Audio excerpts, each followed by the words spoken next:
Good morning. I came into the session carrying two hats. One is the official representative for our Taiwan's National Science Council, where I will give you a very, very quick and brief overview as to the science and technology development strategy and platform framework in Taiwan.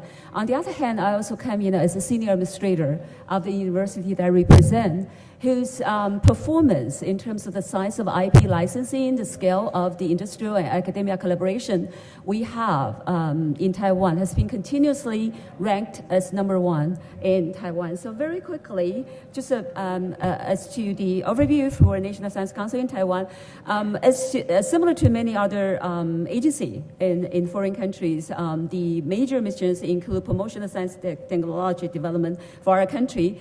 At the same time, there's a strong demand to support the academic research, with which we highly encourage and motivate the mechanism to support the interaction between the industry and the academia.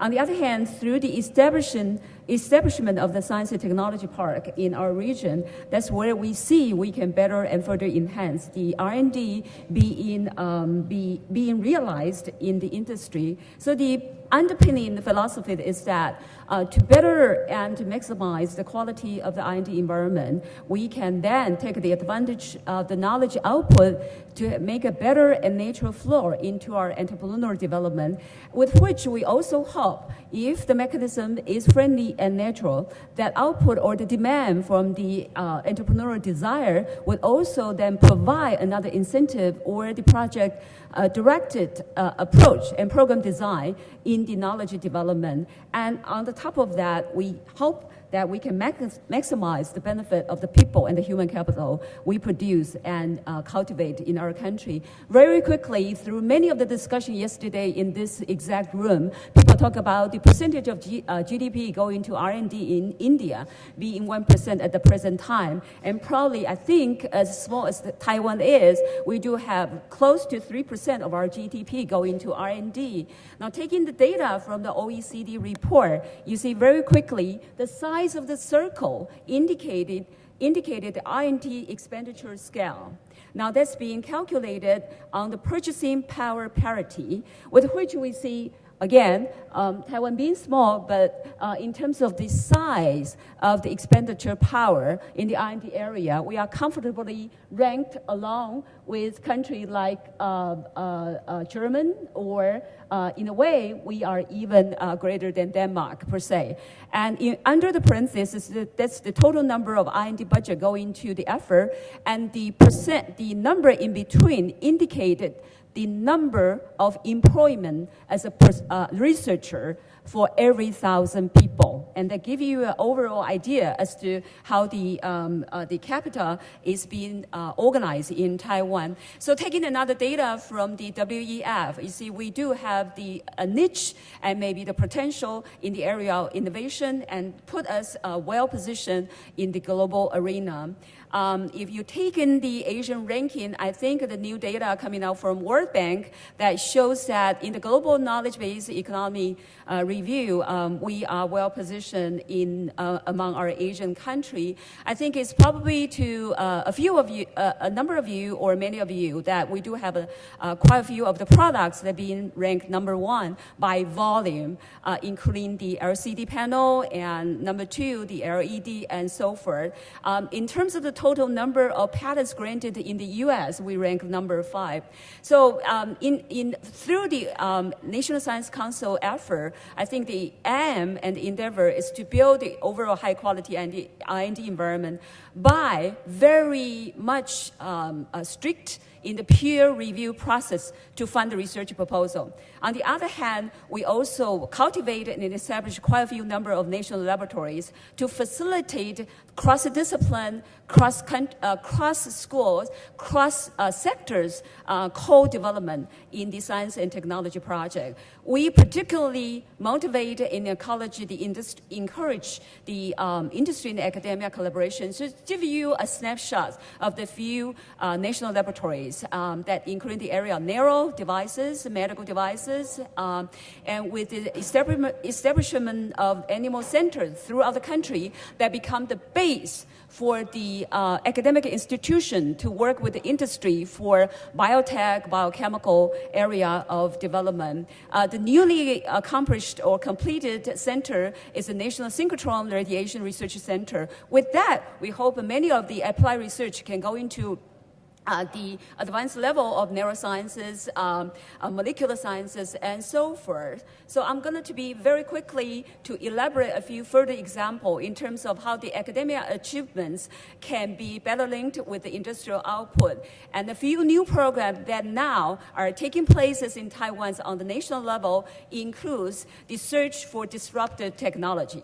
So one, we make sure that most of the national programs, the national project, research projects, are oriented or highly oriented toward the translational research. Now, after that, we take some of the ideas, the successful example, the successful output to become the base for germination project. With that, we make sure the industrial player or partners are engaged. And then through the angel fund and other programs that we make sure some of these ideas can be realized earlier in their sort of business or commercialization process. And there are some other mechanisms to recognize both the faculty and the industrial partners in this process. Probably to many of you is a sort of existing knowledge that we do have science park throughout. Now, as early as back in the 70s, the IT, ICT industry are being germinated in the northern part of the country. Down to the south, that's where we are positioned. We now have the medical devices park and focus on the future development of medical devices, both in terms of affordability and their advanced application in other arenas. And this is to show you some of the selected and well-known companies that have been germinated through this National Science Park, including the TSMC, UMC, and so forth. We also have the LCD panel company, Chime, and the other companies down in the south. In the future, there will be the new highlights of biotechnology and biomedical devices being aided, and also including the clean and green technology or energy program being highlighted in the Science Park down south. New programs are being implemented by the National Science Council, including the next phases of a successful example, like the wireless integration system and also the 3D IC design automation system. And if you are interested in the details, we'll be very happy to elaborate on that. Now, the very new highlight added to the southern part of the effort is to complement the pharmaceutical industry and the pharmaceutical highlight in the northern part. We would then have the new medical devices compound in the Southern Science Park where my university is located. National Science Council has also comprehensively extended collaboration throughout the globe.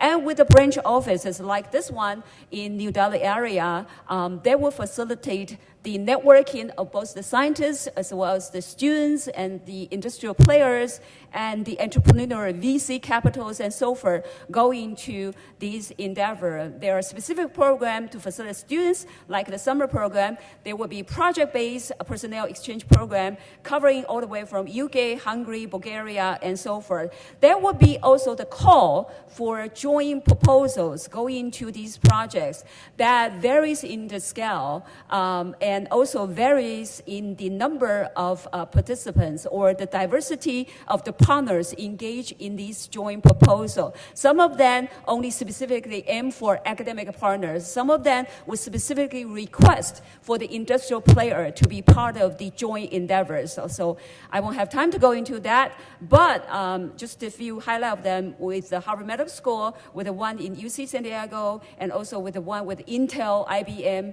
just to name a few of them. Now, very quickly go into the academia sector. I prepared the table for you just to give you a global perspective. Many of our efforts now, both from the government perspective and the higher institution perspective, is to increase the percentage of our research funding coming out from industry. Now, we have been benchmarking institutions like Purdue, University of Washington, and so forth. They have, in general, the best performance globally in terms of the percentage of funding coming from private sector. Now, the average number is, at least we see, is around 12%. My university proudly to present that our size of our percentage of funding coming out from industry and private sector is now close to 11%. And we continue to climb up the ladder in that effort. Now, this is where we come from. We come in an ancient capital city. We have many of the national heritage and relics, but we are only 20 kilometers from both the National Science Park as well as the National Science and Technology Park, where we are the only academic institution have the incubation center building inside the science park. For many years, they have become a very, very important engine to really mobilize the active and vigorous and meaningful, effective interaction between the university and the industry. And proudly, we are strong in the engineering to begin with. We rank number 19 worldwide in the area of alternative energy, just to name a few. But as a comprehensive university, we are well positioned to have at least 13 to 14 out of the 19 specific discipline fields to be around the top 1% globally. And many of our alum are in the cabinet.